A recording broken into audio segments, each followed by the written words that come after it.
Hello friends, मैं परम सुख यादव आपको परम क्लासेज में स्वागत करता हूँ।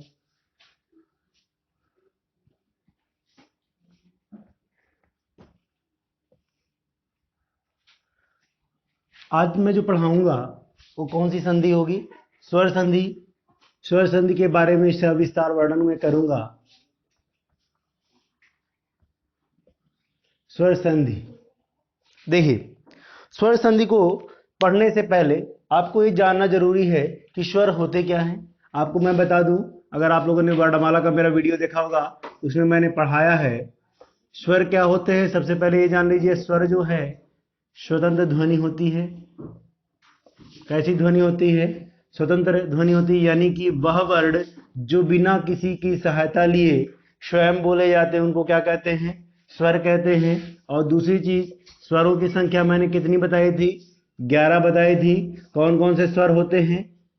अ, आ, ई, बड़ी ऊ, बड़ा ऊ, री, इसके बाद ए, ऐ, ओ और औ।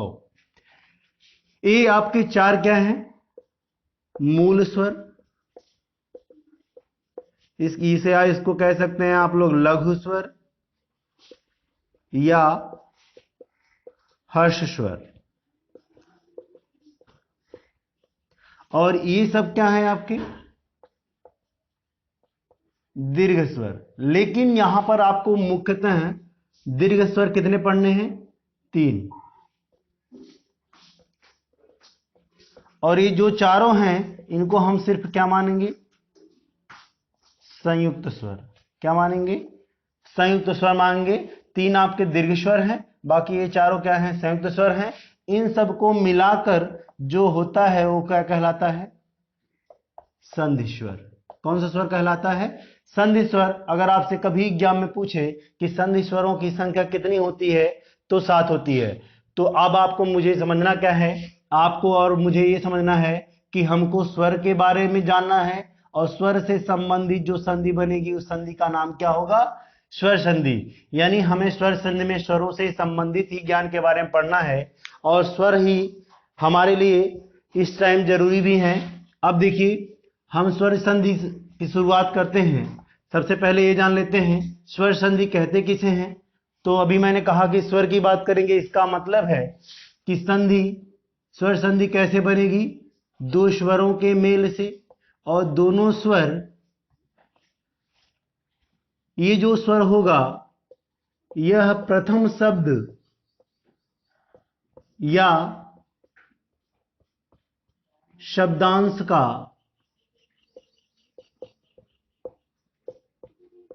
अंतिम वर्ण होगा। और इस स्वर की बात करें, यह द्वितीय शब्द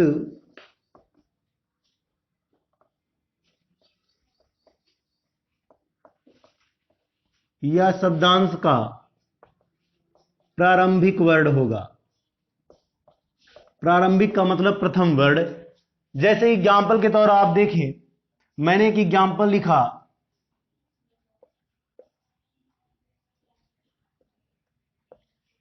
सुरेश।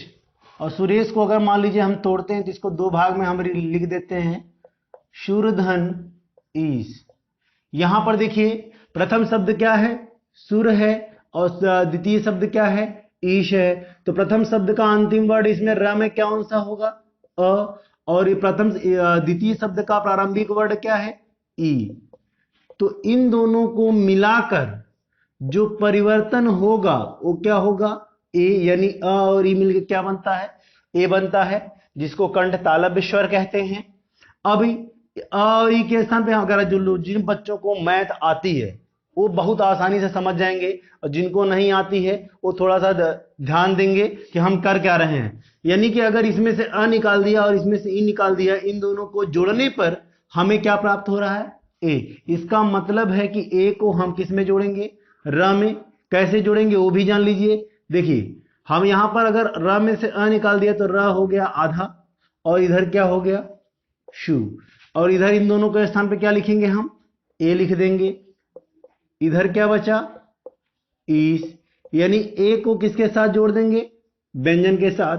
तो ये व्यंजन के साथ ए जुड़ेगा तो ये क्या हो जाएगा, रे। और इधर क्या बचा, सॉरी इधर ई नहीं बचा, श बचा था, तो इधर श बचेगा और इधर क्या हो जाएगा, शु। यानी कि आपको जो शब्द प्राप्त होता है वो कौन सा होता है, सुरेश होता है। ठीक है, ये याद रखिएगा। तो परिभाषा इसकी क्या होती है, दो स्वरों के मेल से विकार सहित होने वाले परिवर्तन को क्या कहते हैं, स्वर संधि कहते हैं। क्या कहते हैं, स्वर संधि कहते हैं। तो आगे बढ़ते हैं, अब हम पढ़ते हैं किसके बारे में, स्वर संधि के प्रकार के बारे में। तो आप जान लीजिए, आपके एग्जाम में पूछा गया क्वेश्चन है कि स्वर संधि के कितने प्रकार होते हैं। तो स्वर संधि के 5 प्रकार होते हैं। कितने होते हैं, 5 प्रकार होते हैं, जिसमें हम बात करते हैं पहली संधि के बारे में, जिसका नाम है दीर्घ संधि। दूसरी है आपकी गुण संधि, और तीसरी है आपकी वृद्धि संधि, और चौथी है आपकी यण संधि, और पांचवी है अयादि संधि। देखिए, अब आपको थोड़ा सा समझना है, मैं ये ऊपर मिटा देता हूं परम क्लासेस को। अब देखिए, यहां पर मैं क्या करता हूं, आपके जितने स्वर हैं उनको लिख देता हूं। अ, आ, ई, बड़ी, उ, बड़ा उ, री, ए, ऐ, ओ और औ। ये आपके 11 स्वर हो गए। अब देखिए, दीर्घ संधि को हम शुरू करते हैं। तो सबसे पहले हम क्या करते हैं, जो यहां से लेकर यहां तक के स्वरों के बारे में हम देखते हैं। ये सारे स्वर एक दूसरे से रिलेटेड होते हैं। आ से रिलेटेड होता है, ई से रिलेटेड होता है, उ से रिलेटेड होता है, और री बिल्कुल अलग होता है, क्योंकि हम हिंदी वर्णमाला में री सिर्फ एक ही पढ़ते हैं। ठीक है, अब देखिए, अब जब हम लेते हैं तो मान लीजिए अ और आ को लेते हैं, तो देखिए नियम क्या बनता है, अ या आ के बाद सेम वर्ड मिलाते हैं, अ या आ, तो क्या बनता है, इनमें से क्या होता है, दीर्घ ही होता है, क्योंकि दीर्घ हमें पढ़ना है।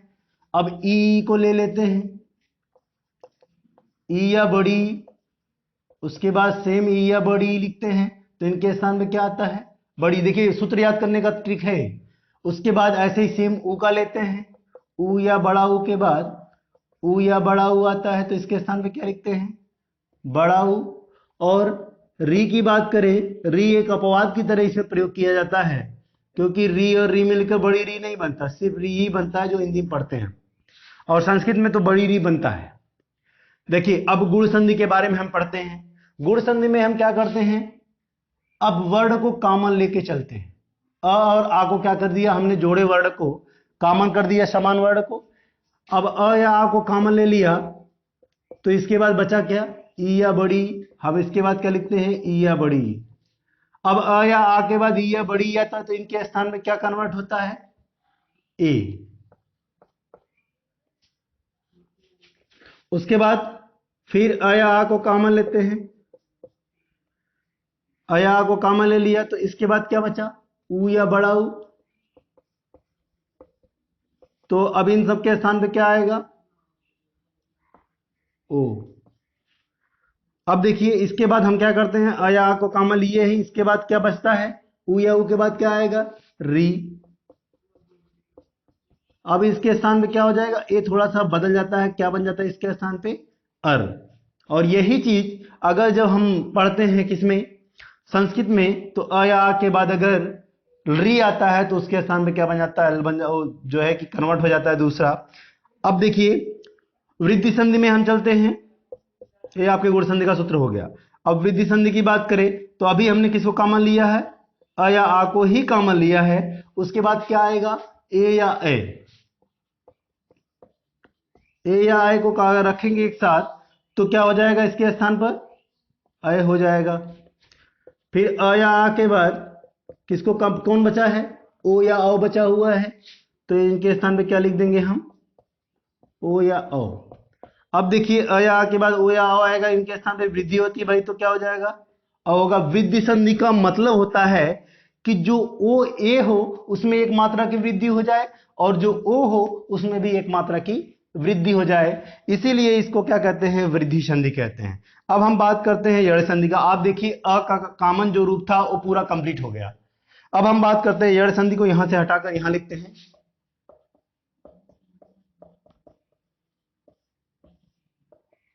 देखिए यड़ संधि के लिए अब हमने अ या आ को कॉमन ले लिया था ना, अब बचा कौन सा, ई या बड़ी। तो हम सबसे पहले ई या बड़ी को कॉमन लेते हैं। ई या बड़ी ई को कॉमन लेने के बाद आप देखिए क्रम में नहीं चल रहा है, इसलिए यहां पर देखिए अ या आ भी आ सकता है, उ या उ भी आएगा, री भी आएगा, ए आएगा, ओ आ आएगा। अगर हम इस चीज को हम डायरेक्ट लिखना चाहें तो हमें कहेंगे कि अ ई या बड़ी ई को छोड़कर शेष अन्य स्वर, तो यहां पर हम आप लिख सकते हैं अन्य स्वर। तो ई या बड़ी के स्थान पे कन्वर्ट होके क्या आता है, य। ठीक है, अन्य स्वर जो आएगा वो इसके साथ जुड़ेगा। अब देखिए ई या बड़ी के कॉमन होने के बाद कौन सा बच्चा, उ या बड़ा उ। अब हम क्या करते हैं, उ या बड़ा उ कॉमन कर देते हैं, तो इस ऐसे ही यही कंडीशन इसकी भी हो जाएगी, अन्य स्वर। तो उ या बड़ा उ के स्थान पे जो आएगा वो क्या होगा, वह होगा, लेकिन आधा। अब देखिए इसके बाद क्या कॉमन है, री। री के बाद अगर अन्य स्वर लेते हैं तो री के स्थान पे क्या हो जाता है, आधा र। ये हो गया यड़ संधि का नियम। बचा अयादि संधि का। अयादि संधि को देख लेते हैं। अगर कुछ जो लोग मैथ के स्टूडेंट हैं वो अच्छी तरह समझ गए होंगे अब किसको कॉमन हम करेंगे। देखिए यहां पर ई या बड़ी को कॉमन कर दिया हमने, उ या बड़ा उ को कॉमन कर दिया, री को कॉमन कर दिया। अब किसको कॉमन करना है, ए को। यानी अगर हम ए को कॉमन कर देते हैं तो शेष अन्य स्वर आएंगे, तो इसका मतलब है कि ए के स्थान पे क्या हो जाएगा, अय। क्या हो जाएगा, अय हो जाएगा। अब किसको कॉमन करेंगे, अय को, तो अय को कॉमन कर दिया हमने।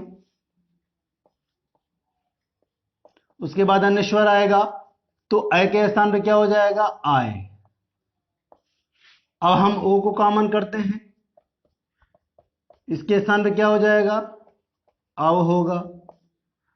ऐसे ही हम अव को कॉमन करेंगे तो अन्य स्वर आएगा, तो इनके अव के स्थान पे क्या हो जाएगा, अव। तो ये रहा आपका स्वर के माध्यम से इन जो संधियां है, संधि पांचों जो हैं, दीर्घ संधि है, गुण संधि है, आपकी वृद्धि संधि है, इसके अलावा आपकी यड़ संधि है और आपकी अयादि संधि है। ये पांचों संधियों का जो सूत्र है मैंने इन्हीं स्वरों के आधार पर निकाल दिया। ठीक है, ये हो गया आपका सूत्र। और भी तरीका है, मैं जब पेड क्लास आपके शुरू करूंगा उसमें इस ट्रिक के साथ आपकी एक से दो ट्रिक और मैं बताऊंगा, लगभग आपकी 3 ट्रिक हो जाएगी, जिससे आप स्वर संधि को बहुत ही आसान तरीके से समझ सकते हैं। तो अगर आप नोट करना चाहें तो इसको जो है स्क्रीनशॉट ले सकते हैं, फिर हम आगे बढ़ते हैं। एक बार स्क्रीनशॉट ले लीजिए फिर शुरू करते हैं।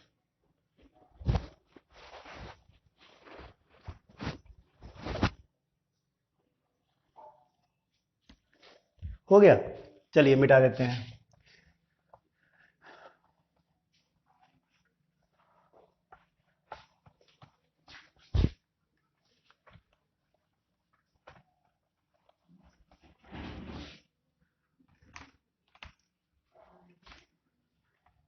देखिए अब हम शुरू करते हैं। पहली संधि का नाम है, जिसका नाम है हमारी कौन सी संधि है, दीर्घ संधि। इसको बहुत ही अच्छे समझिएगा।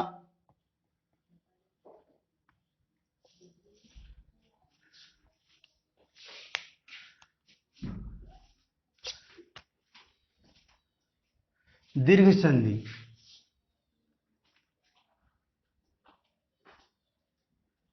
देखिए दीर्घ संधि में हमने आपको बताया कि हमेशा क्या अंत में आएगा, दीर्घ ही आएगा। यानी हम पहला शुरू करते हैं अ, या अ के बाद फिर अ या आ आए तो इनके स्थान पे क्या हो जाता है, आ। इससे संबंधित मैं एग्जांपल देता हूं। आपको क्वेश्चन भी मैंने पूछा था कि कुछ एग्जांपल के बारे में जिससे आप बता सकते हैं। अब हम उस एग्जांपल को लेकर शुरू करते हैं। सबसे आसान सा एग्जांपल लेते हैं। जैसे हमने लिखा है धर्म। जिन लोगों को एकदम संधि नहीं आती बहुत अच्छे समझेंगे और देखेंगे क्या मैं कर रहा हूं। धर्म है,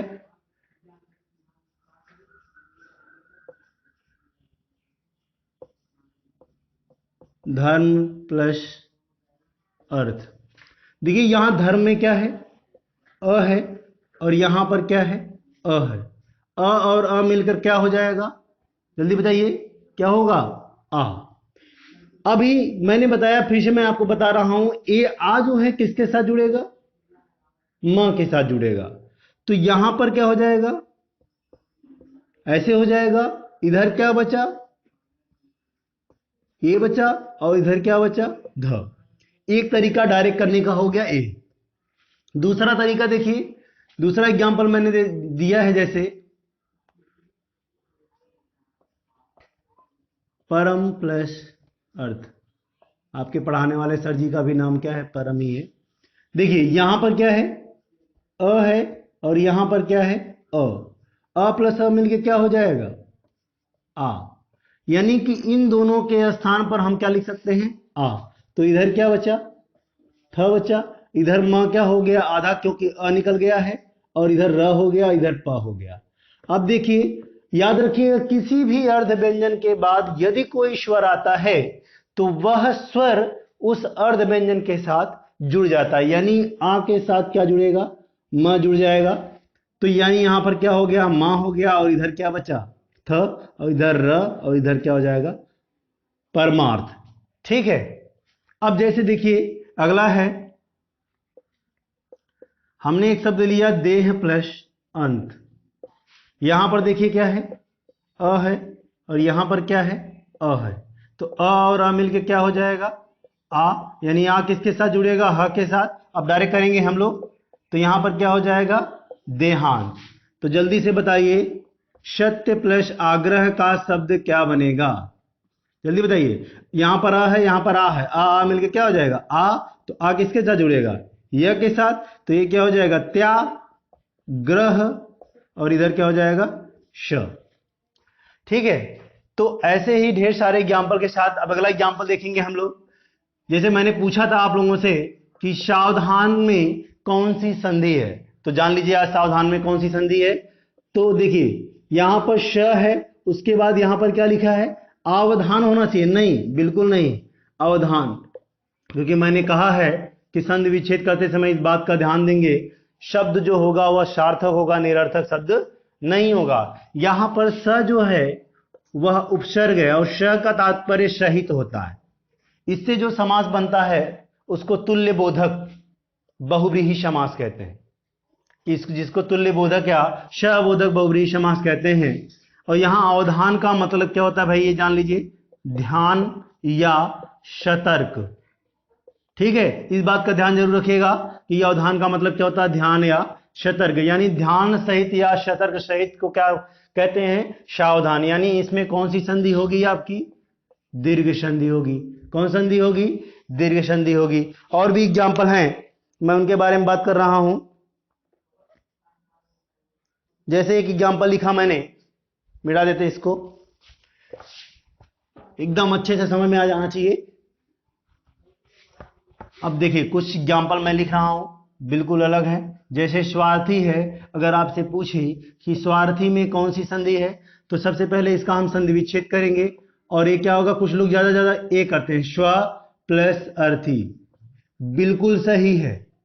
लेकिन कुछ लोग अपना दिमाग लगाते हैं और उसमें इसको अड़ संधि में पहुंचा देते हैं, अड़ संधि में पहुंचा देते हैं और लिख देते हैं स्व प्लस आर्थी।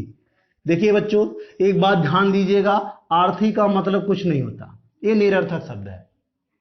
इसका मतलब है कि जो हमने स्वार्थी का संधि विच्छेद किया वो क्या हो जाएगा, गलत है। लेकिन आपने जो सु लिखा है वो उपसर्ग सही है बिल्कुल, लेकिन यहां पे जो हमने ये शब्द लिखा है ये गलत है। जबकि यहां पर स्व प्लस अर्थी लिखा है मैंने, अर्थी का मतलब होता है चाहने वाला, और स्व मतलब क्या होता है आप लोग जानते भी होंगे, अगर जिन लोगों ने समास सर्वनाम पढ़ा होगा। स्व का मतलब क्या होता है, अपना। यानी अपना हित चाहने वाला क्या कहलाता है, स्वार्थी। यानी स्वार्थी में कौन सी संधि है, दीर्घ संधि है।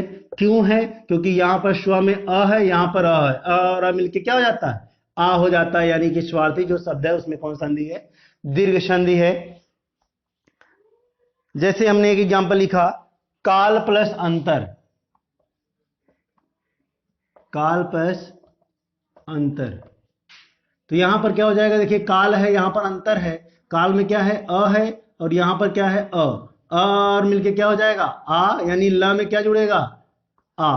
तो ला हो गया, इधर हो गया अंतर, और इधर क्या हो गया, का।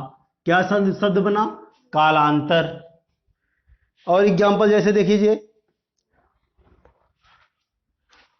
मत प्लस अनुसार, तो क्या हो जाएगा, मतानुसार। अब देखिए हम अगले नियम की तरफ बढ़ते हैं।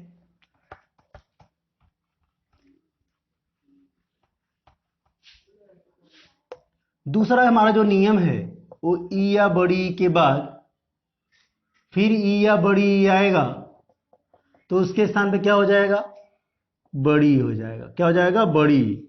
जैसे एग्जांपल के रूप में हम देखें, हमने लिखा हरि प्लस ईश। तो ये अब एक नोट याद रखिएगा, आपको बता देता हूं, भूलिएगा कभी नहीं। अगर ई या बड़ी ई के बाद शय या आधा शय या साय या छय, तो हमेशा किसका प्रयोग करते हैं, बड़ी का प्रयोग करते हैं इनके पहले, कभी छोटी का प्रयोग नहीं करते। तो ये देखिए यहां पर श है, श के पहले, इसलिए बड़ी लिखा मैंने। अब देखिए यहां पर छोटी और छोटी और बड़ी है, तो क्या हो जाएगा, फिर से समझते हैं, छोटी और बड़ी। तो इन दोनों के स्थान पे हम क्या लिख सकते हैं, बड़ी लिख सकते हैं ना भाई। बड़ी लिख दिया हमने। अब इस बड़ी को किसके साथ जोड़ेंगे, र के साथ, तो ये हो जाएगा री, और इधर क्या बचेगा, श, और इधर क्या हो जाएगा, हरीश। जैसे एक एग्जांपल कभी कभी पूछता है एग्जाम में और लोग गलत करके आते हैं, जैसे मही प्लस ईश। यहां पर देखिए मही, यहां पर छोटी ई है, और यहां पर क्या है, बड़ी। तो छोटी ई और बड़ी ई मिलके क्या हो जाता है, बड़ी होता है। यानी कि बड़ी किसके साथ जुड़ेगा, हा के साथ, ये ही हो जाएगा, और इधर क्या बचा, श, और इधर क्या हो गया, म, यानी महिष हो गया। देखिए मही माने क्या होता है, जान लीजिए, धरती पृथ्वी जमीन जो भी आप कहते होंगे, इसका मतलब भगवान। तो यानी धरती का भगवान किसको माना जाता है, राजा को। किसको माना जाता है, राजा को। इसलिए महिष किसका पर्यायवाची होगा, राजा का पर्यायवाची होगा। ठीक है, आगे देखते हैं। अगला है लक्ष्मी प्लस इच्छा। तो ये क्या हो जाएगा, जल्दी से बताइएगा, क्या हो जाएगा, लक्ष्मी इच्छा। क्या हो जाएगा भाई, बड़ी छोटी मिलके क्या हो जाता है, बड़ी तो होता है ना। तो यहां पे क्या हो जाएगा, लक्ष्मी इच्छा। ठीक है,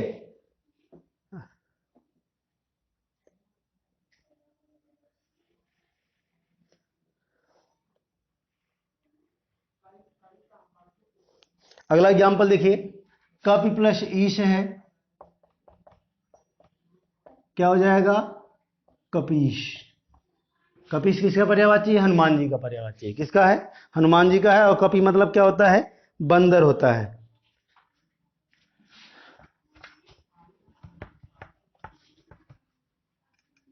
तो ऐसे ही अगर आपसे पूछे कि बताइए सतीश में कौन सी संधि है, कौन सी संधि होगी, इसका संधि विच्छेद होगा सती प्लस ईश। सती शिव जी की पत्नी का नाम था, जो राधा दक्ष की पुत्री थी, और इन्होंने क्या किया था, यज्ञ में अपने आप को कूद कर जला डाली थी। बाद में जो आगे कहानी आप लोग जानते भी होंगे। तो ये सती प्लस ईश जो है, इसमें कौन संधि होगी, बड़ी बड़ी मिलकर क्या होगा, बड़ी। यानी सतीश में कौन संधि है, दीर्घ संधि है। और सतीश किसका पर्यायवाची है, शिव जी का है। किसका है, शिव जी का पर्यायवाची है। ठीक है, अब आपसे एक प्रश्न मैंने पूछा था पिछले वीडियो में, विप्सा का संधि विच्छेद क्या होगा, या विप्सा में कौन सी संधि है। तो आप जान लीजिए, वी प्लस इप्सा। इप्सा का मतलब क्या होता है, इच्छा। और यहां पर वी क्या है, उपसर्ग है। आप जानते भी होंगे विप्सा अलंकार भी होता है। तो विप्सा में कौन सी संधि होगी भाई, दीर्घ संधि होगी। इसके अलावा एक एग्जांपल और है, अभिप्सा।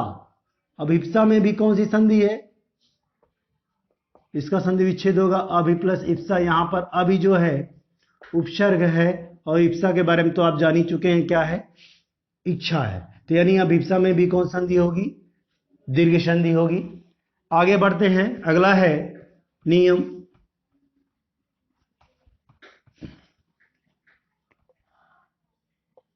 तीसरा, उ या बड़ा ऊ के बाद उ या बड़ा ऊ आएगा तो उसके स्थान पे क्या होगा, बड़ा ऊ।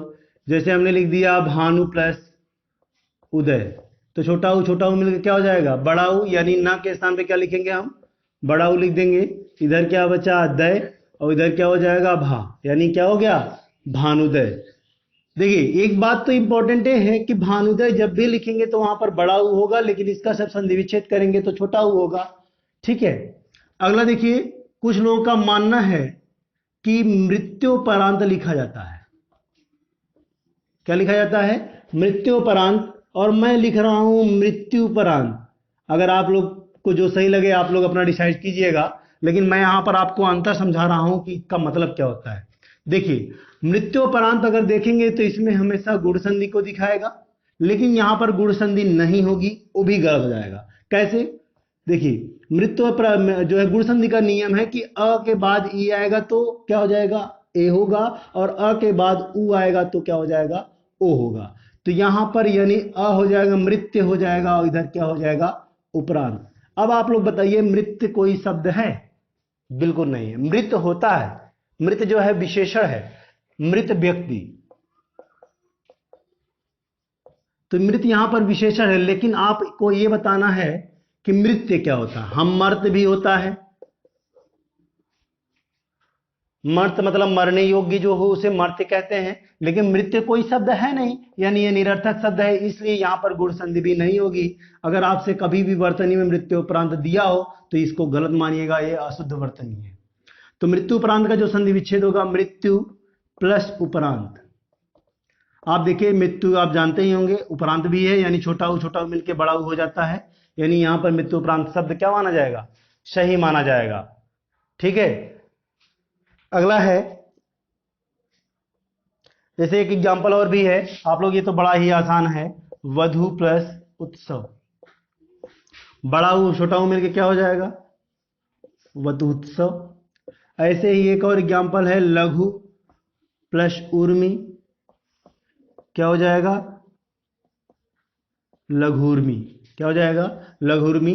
जैसे आपसे अगर एग्जाम में पूछे कि भुर्जा में कौन सी संधि है, भुर्जा में कौन सी संधि है, तो आप क्या बताएंगे कि भुर्जा में कौन सी संधि है, दीर्घ संधि है, भू प्लस ऊर्जा। ठीक है। ऐसे ही एक और एग्जांपल है, भूर्धर्व, इसमें भी कौन संधि है, इसमें भी आपके दीर्घ संधि है, उधर्व। ठीक। तो ये हो गया आपका उ का। इसके बाद लास्ट जो है नियम, वो क्या है, री का है।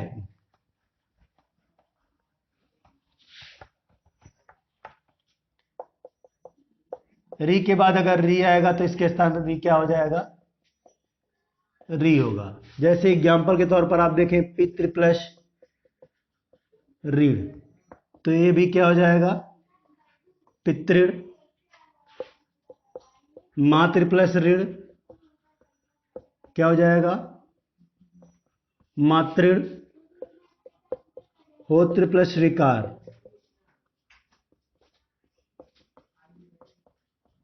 होत्रिकार। तो ये हो गया आपके दीर्घ संधि के बारे में। मिलते हैं दोस्तों अगले वीडियो में। Thank you.